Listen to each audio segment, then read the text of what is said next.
All right, we're going to take a look at how to get the funnel that I have already created for you, the share funnel, into your account.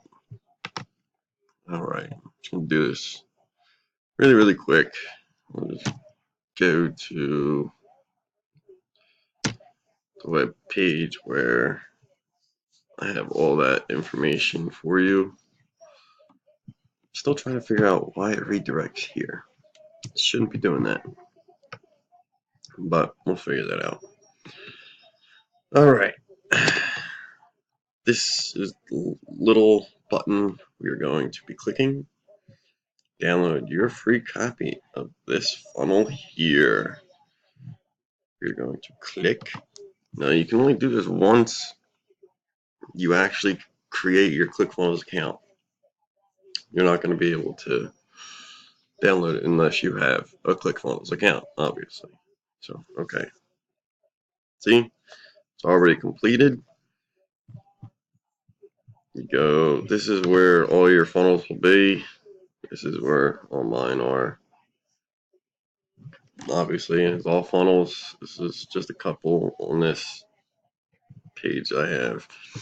Now, normally people only do this as a two-step funnel, but I'm doing it as a three-step, so it has a member page and everything.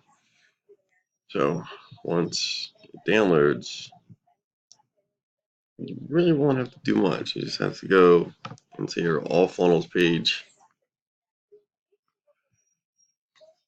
and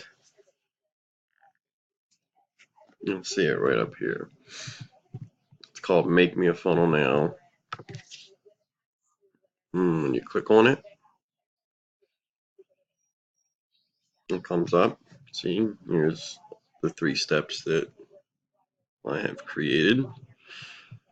Opt-in page, the thank you page, and the member page right here. Now, it's gonna come up with this address right here until you connect your very own domain to it, which I will show everybody how to do that in a different, in another web tutorial that I can start for you. But as of right now, that's just the way to get the share funnel into your account. Okay, go down below and we'll show you how to change all of the affiliate links to your very own. Thank you.